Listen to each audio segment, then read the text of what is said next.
Welcome to our channel. Today, we have the following news. What's trapped Zhao Lusi?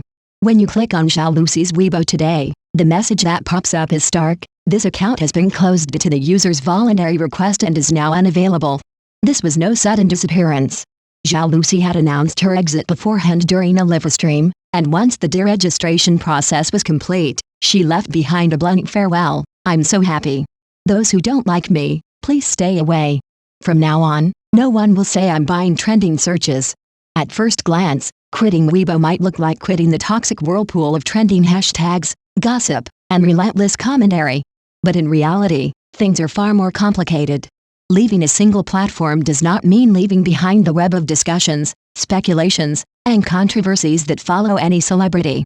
For a figure as popular as Zhao Lusi, the eyes of the public cannot be switched off so easily. Entertainment is, by its nature, an industry of traffic. As long as Zhao Lusi remains active in domestic showbiz, she will remain a target of scrutiny. Whether as a top-tier actress or even as a retreating influencer, she will continue to face praise and criticism in equal measure. This is less a personal issue than an unavoidable consequence of visibility in the age of mass communication. From publicly calling out her company to live-streaming her grievances and now deleting her Weibo, Zhao Lusi's every move reminds people of Zhang Shuang's explosive downfall years ago. To mature onlookers, such behavior may appear reckless, even childish, speaking out in pursuit of sympathy, only to lose control of the narrative. The initial conflict was straightforward, a contract dispute with her agency, Galaxy Cool Entertainment. But somewhere along the way, it spiraled into what netizens called a popular female star's war with capital. It all began on August 2nd, when Zhao Lusi declared, "You don't have to ban me, I quit." The statement sparked an uproar, laying bare the fragile relationship between stars and agencies. Many sympathized, seeing her as a victim of exploitation, unable to terminate her contract, yet facing legal risks. Fans rushed to advise her on how to safeguard her rights rationally. Industry insiders, however, pointed out another reality. Agencies, too, face risks. After investing years of resources to cultivate a star, companies are reluctant to let their cash cow leave just when profits peak. Nurturing talent in today's cutthroat market is costly, and when a star like Zhao Lusi turns against her management, the company faces immense financial pressure. For Zhao Lusi, however, fans became both her shield and her sword. A loyal fan base means independence from the company, because popularity follows the person, not the contract. With every statement she made, waves of support followed, amplifying her influence far beyond what her agency could control. At first, Zhao Lusi's live streams helped her case. She revealed her company refused her proper medical treatment, opting instead for bizarre exorcisms in hotels.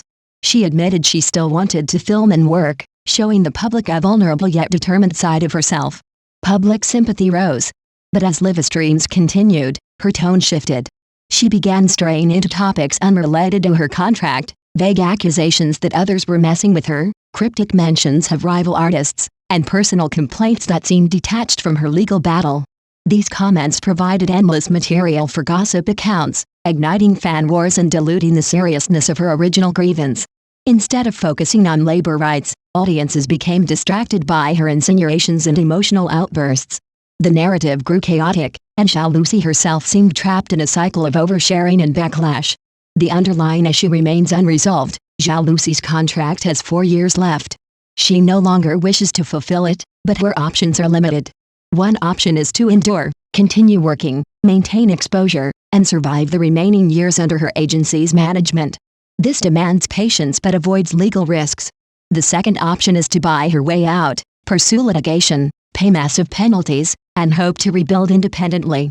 But legal battles are draining, and companies can stall or freeze artists, reducing their market value. From the company's perspective, refusing to let her go is logical. When Zhao Lusi was still unknown, Galaxy Cool invested heavily to push her into the spotlight. Why surrender such a profitable star now? This is why many speculate that her agency's silence is a tactic, waiting for her to burn out her momentum. By choosing to fight in the public arena, Zhao Lusi risks more than she realizes. While fans praise her for being authentic, industry insiders may perceive her as uncontrollable. Future collaborators, whether brands, crews, or producers, might hesitate, fearing that any dispute could erupt into another public storm. Her recent barbed remark aimed at comedians who joked about celebrities faking depression was telling. Those who rely on others' traffic to achieve success will never have a masterpiece. Sharp, yes, but also alienating. For fans, this is honesty. For the industry, this is volatility. The danger is that Zhao Lusi may be falling into a pattern of tactical diligence but strategic laziness, live streaming frequently to sustain fan loyalty, but neglecting the harder path of producing quality work that speaks louder than words. Ultimately, Zhao Lusi cannot truly escape. Whether she is on Weibo, Douyin, or live stream platforms, the gaze of millions will follow. A celebrity with tens of millions of fans does not get the luxury of privacy. Every action is magnified, every word dissected. Trying to cut off people who don't like me is unrealistic. In the real world, disagreement is inevitable. In the media world, silencing dissent only deepens suspicion. Public opinion, for all its harshness, also acts as a check and balance, curbing excess, reminding celebrities of boundaries, and keeping fan culture from spiraling further into extremism. For Zhao Lusi, the real trap is not her contract, nor her company, nor even her critics.